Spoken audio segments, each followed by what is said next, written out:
Hello friends, అందరికీ నమస్తే. ముందుగా అయితే అందరికీ కూడా రంజాన్ నెల శుభాకాంక్షలు. ఎందుకంటే మనకు గల్ఫ్ దేశాలలో అయితే ఈ రోజు అయితే రంజాన్ నెల ప్రారంభమైంది. ఇంటికాడ అయితే రేపటి నుంచి కూడా ప్రారంభమయ్యే అవకాశం ఉంది. అయితే ముఖ్యంగా మన గల్ఫ్ దేశాలలో అండ్ మన బేరంలో అయితే కొన్ని నియమాలు అయితే ఉంటాయి ఈ రంజాన్ నెలలో. అయితే మీ అందరికీ తెలిసే, చాలా మందికి కొంతమందికి తెలియదు కావచ్చు.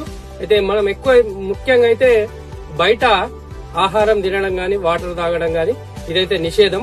ఇంకోటి ఏంటంటే స్మోకింగ్, దయచేసి బయట మాత్రం స్మోకింగ్ అయితే చేయరాదు. ఇంకో విషయం ఏంటంటే ఈ జబ్బలు కనబడడానికి, మోకాలు కనబడకుండా అయితే మనం డ్రెస్లు వేసుకోవాలి. అది ఆడోళ్ళు కావచ్చు, మగవాళ్ళు కావచ్చు, కంపల్సరీ ఈ నియమాలు అయితే ఉంటాయి. ఇవి నియమాలు పాటించకపోతే మాత్రం కఠిన చర్యలు కూడా ఉంటాయి. మళ్ళీ ఇంకోటి ఏంటంటే బయట మన తెలుగు వాళ్ళు చాలా మంది కొన్ని హోటల్స్ కూడా నడిపిస్తున్నారు. అయితే వాళ్ళు ఏమనుకుంటారంటే మేము షటర్ వేసుకొని లోపలనే టీ అమ్మడం గానీ, టిఫిన్ అమ్మడం గానీ లోపలనే తినిపోతారు కదా అని అనుకునే వాళ్ళు కూడా ఉన్నారు.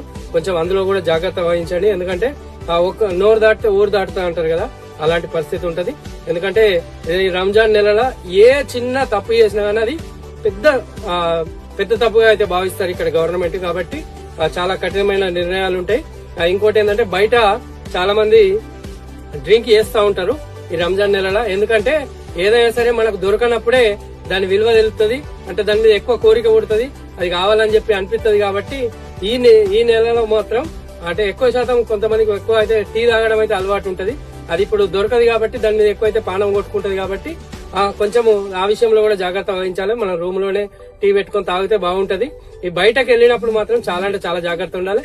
ఈ రంజాన్ నెలలో అయితే చాలా ఆంక్షలు ఉంటాయి కాబట్టి వాళ్ళు చాలా పవిత్రంగా భావిస్తారు. ఇంకోటి ఏంటంటే ముస్లింస్ కు దాదాపు అయితే 6 గంటలే ఉంటది. రోజులో ఒక 6 గంటలే వర్క్ చేయాలి. మిగతా అంతా కూడా వాళ్ళకు రెస్ట్ టైమే కేటాయిస్తారు. ఎందుకంటే వాళ్ళు ఒక్క పొద్దు ఉంటారు కాబట్టి. ఇంకో విషయం ఏంటంటే వాహనాలలో మన కార్లలో కావచ్చు, బయట కావచ్చు, మనము ఎక్కువ సౌండ్ పెట్టుకుని పాటలు వినడం గానీ అదైతే నిషేధము. ఇంకోటి ఏంటంటే కొంతమంది చాలా మంది మన వాళ్ళు అరబిక్ ఇళ్ల దగ్గర వర్క్ చేస్తూ ఉంటారు. అలాంటి సమయంలో ఫోన్ లో కూడా మన వాళ్ళు చాలా మంది ఏంటంటే కొన్ని ప్రాబ్లమ్స్ వల్ల ఫోన్ లో గట్టిగా మాట్లాడుతూ ఉంటారు. అది కూడా చూసుకోండి. ఎందుకంటే గతంలో ప్రాబ్లమ్స్ జరిగినాయి అలాంటి. డైరెక్ట్ బేరంలో ఒక అతని మీద ఆల్రెడీ కంప్లైంట్ ఇచ్చి పోలీస్ స్టేషన్ కి పట్టియడం జరిగింది మనం. కాబట్టి ఇంకోటి ఏంటంటే హెవీ వెహికల్ నడిపే వాళ్ళు కూడా చిన్న గల్లీలకు వెళ్ళినప్పుడు కొంచెం ఎక్కువ సౌండ్ రాకుండా చూసుకుంటే బాగుంటది. ఎందుకంటే వాళ్ళు డే మొత్తం కూడా నిద్రపోతారు కాబట్టి మళ్ళీ హారన్ కొట్టడం కూడా వాళ్ళు చాలా అంటే చాలా వాళ్ళ కోపం తెప్పించే పరిస్థితి ఉంటది. చాలా వరకు నియమాలు ఉంటాయి. ఇంకోటి ఏంటంటే డ్రెస్ కోడ్ లో అయితే మాత్రం లేడీస్ టైట్ దుస్తులు వేసుకోవడం కూడా నిషేధము. అండ్ కొంచెం లూజ్ బట్టలు అండ్ మోచేతులుగా ఈ చేతులు కనబడకుండా డ్రెస్సులు వేసుకుంటే అయితే బాగుంటది. ఇంకా ముఖ్యంగా అయితే మనము ఏ దేశానికి వెళ్తామో ఆ దేశము సాంప్రదాయాల్ని పాటించడము అది మన బాధ్యత. అందులో మన వాళ్ళైతే 99% అందరు కూడా పాటిస్తారు.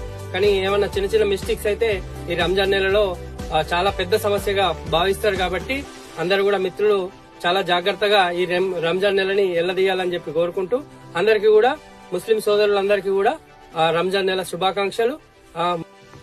నేను చెప్పిన విషయాలు ఆల్మోస్ట్ మన గల్ఫ్ లో ఉన్న మిత్రుల అందరికి కూడా పనికొచ్చే విషయాలే. ఆల్మోస్ట్ అయితే అందరికి తెలుసు అనుకుంటున్నా. కానీ ఒకసారి మీ ఫ్రెండ్స్ కి అయితే షేర్ చేయండి, గల్ఫ్ లో ఉన్న మిత్రులకు. ఎందుకంటే ఏదైనా మర్చిపోయి ఉంటే ఈ వీడియో చూసినప్పుడు వాళ్ళకు గుర్తుకొచ్చే అవకాశం ఉంటది. తప్పకుండా ఆ వీడియో మాత్రం మీ ఫ్రెండ్స్ కి అయితే షేర్ చేయండి. మన యూట్యూబ్ ఛానల్ ఉంటది, శ్రీధర్ బాణాల మన కొరుట్ల అని యూట్యూబ్ ఛానల్ ఉంటది. తప్పకుండా సబ్స్క్రైబ్ చేసుకొని మా ఇన్స్టా పేజ్ ఉంటది బాణాల శ్రీధర్ అని, అండ్ ఫేస్బుక్ పేజ్ ఉంటది బాణాల శ్రీధర్ అని. తప్పకుండా అందరూ కూడా ఫాలో కండి. మేము మంచివి బేరన్ కు సంబంధించి, గల్ఫ్ కు సంబంధించిన విషయాలు ఎప్పటికప్పుడు మీకు చెప్పే ప్రయత్నం చేస్తాం. ఓకే, మరి థ్యాంక్ యూ, నమస్కారం.